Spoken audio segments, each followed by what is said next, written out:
I'm sorry, it's been really hard. It's been really hard for me to record this video. So I apologize. Hopefully I'm not crying throughout the whole video, but on May 27th, my brother Jay committed suicide. And everybody has different opinions on suicide. And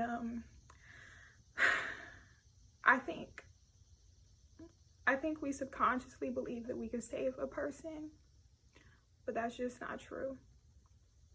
I believe that if a person has suicidal thoughts, it's possible to steer them in a different direction. But I think once a person has actually made the decision, there's nothing you can do to stop them. The only person that can stop them is them.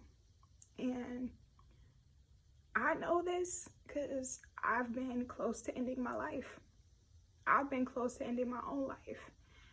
And nobody could stop me but me. A little after he passed, my mom told me he had a disorder called oppositional defiant disorder. Oppositional defiant disorder is a condition in which a child displays ongoing pattern of anger, irritability, defiant behavior, and vindictiveness towards people of authority. And I've studied a lot about mental health disorders. This is a disorder that I've never even heard of. So I did a lot of research, and it made sense why he was always in and out of trouble. And I think that's something that he always battled with. It's like he wanted to do good, but he had this uncontrollable urge to do bad. I think a lot of Black men struggle with mental health disorders they're not even aware of. Let's just say you grew up in a poverty-stricken, violent environment. You might end up with PTSD, but you never get help because you don't even realize that something's wrong with you. You're kind of desensitized to it, you're immune to it, you're numb to it. It's just normal to you.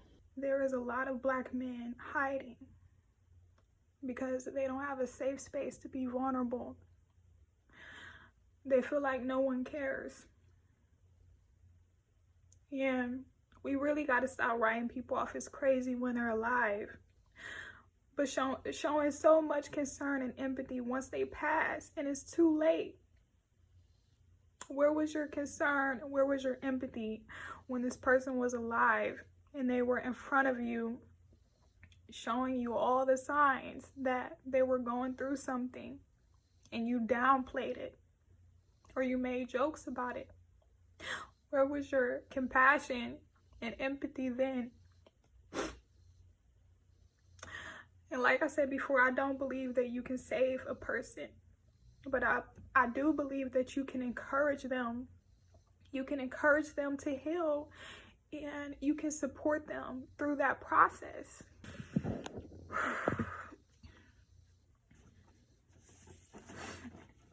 If you believe that you have a mental health disorder, but you haven't quite figured out what it is, you should really study yourself.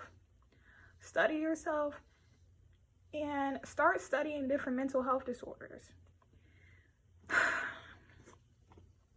Once you figure it out, be transparent with the people that are close to you. Let them know what you're going through.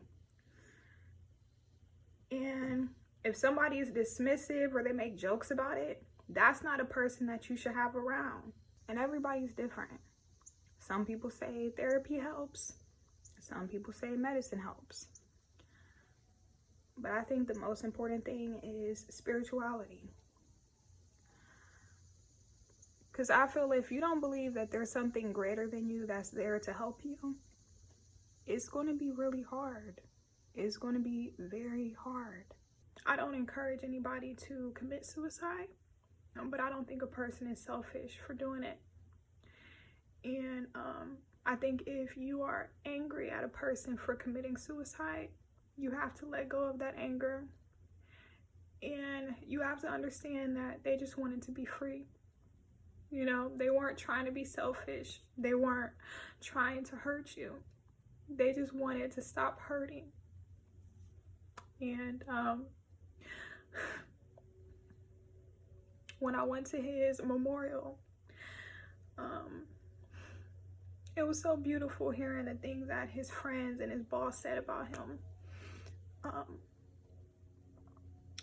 One of his friends actually almost overdosed on drugs in an attempt to commit suicide. And my brother Jay, he did CPR on him. And he was able to, you know, bring him back to life.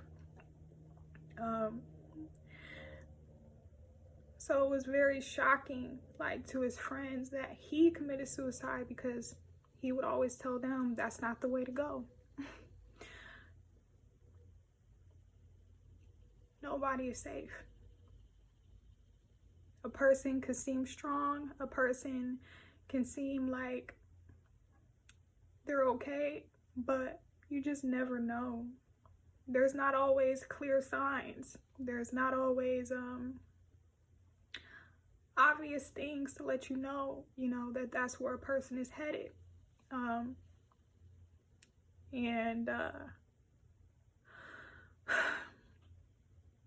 My brother, he was very misunderstood, and he was very giving, and not just with money, but with his time. One of his friends said that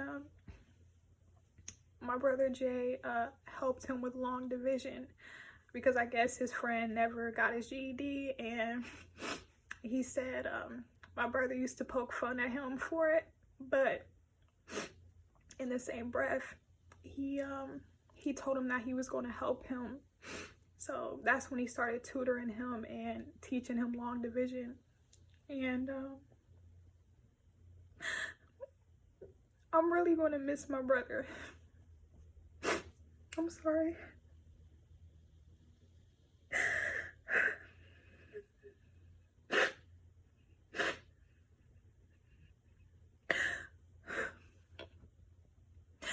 I'm really going to miss him, and it's been really hard for me because we live so far away. I live in Ohio, and he lived in Florida with my mom and my other brother. And you know, ever since I was 17 and they all moved down to Florida, you know, I haven't got to spend a lot of time with him. I haven't got to spend a lot of time with him like I would, you know, if we lived in the same state. And I'm going to miss all the memories that we didn't get to make. And I'm just going to miss our conversations. And he would always watch all my Instagram stories. And he would always reply, and anytime he would see a little kid or a baby on my Instagram story, he would always reply, because he really, really loved kids and he wanted to have kids so bad. And bring it down, bring it down, bring it down. My makeup is all messed up. This is what I've been trying to avoid.